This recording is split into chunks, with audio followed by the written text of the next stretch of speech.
Hello, gentlemen. I've had a couple requests to do videos on the cars I've posted up on Google Plus pages of my drag cars and race cars and street cars, hot rods, bikes, and what have you.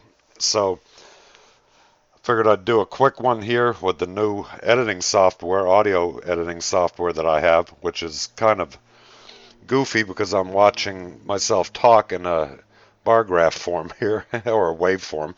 And I'm trying to get used to it, and I hope that the audio is a lot better now that I'm using this software instead of what I was using, where everybody complained that it was too quiet.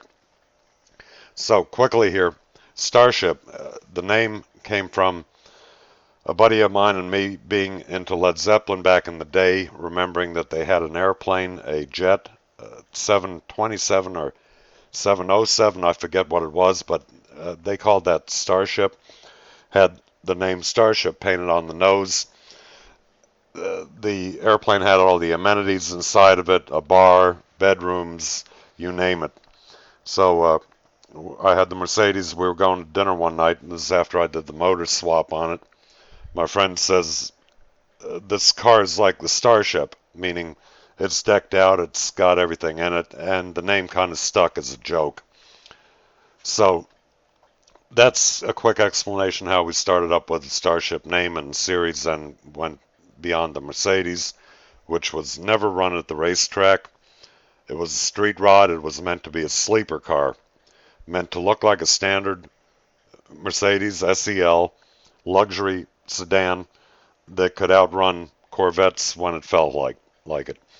So basically, we'll start here at the beginning of this conversion where I'm taking donor engines out of Lincolns that I bought for relatively cheap.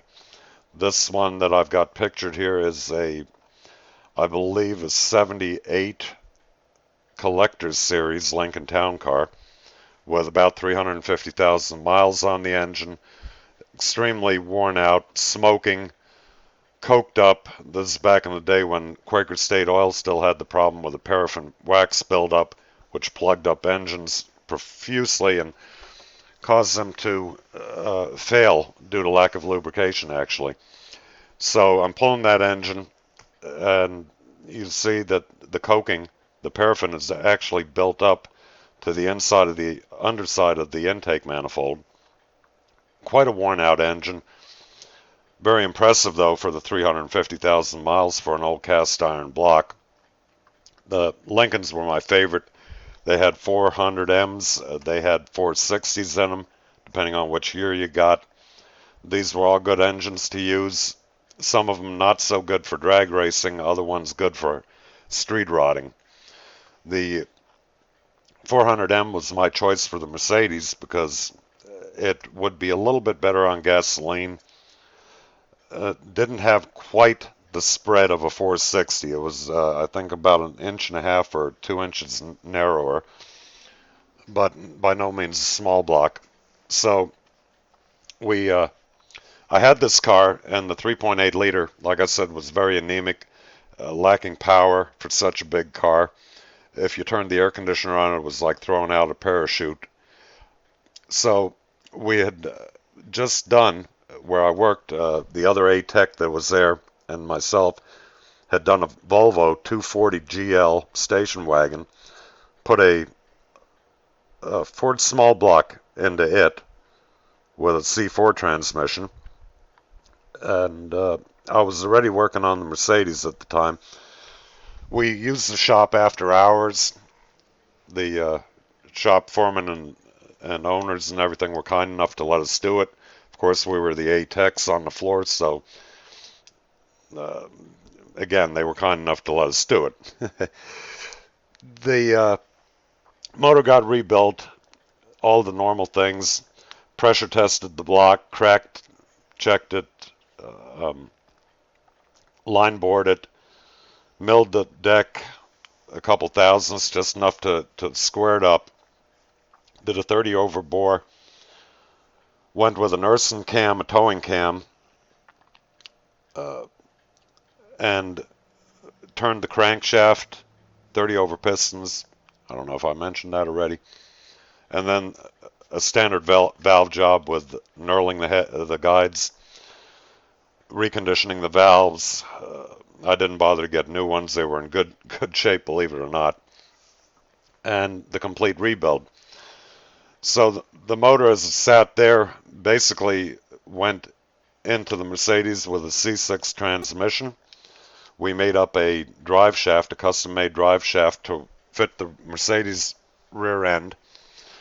Went to a machinist, a regular machinist at an airport that made custom parts or custom anything really. He made a adapter plate to fit the Ford drive shaft to the Mercedes rear end, and also made a centering pilot for it. So then we're here at the shop. Like I said, they were kind enough to let us use the shop. Both the other ATEC and myself, we yanked this engine out, engine and transmission in one piece, put the new engine in, all in the same night after work. I believe it took us 4.5 hours to do everything. Now that didn't mean the car was running. It just meant that the engine was placed in there, and I was going to have to take it somewhere to have the motor mounts welded in. At that time, all I had was an arc welder. I didn't have the MIG yet, so I wasn't going to do this with an arc welder. And I knew people, the K&K Racing bunch that I was involved with at the time, good guys, all of them. Well, the owner's son there, he was a welder, a top-notch master welder, so I was going to take it to him. And then that's about it for now. This video will be part one.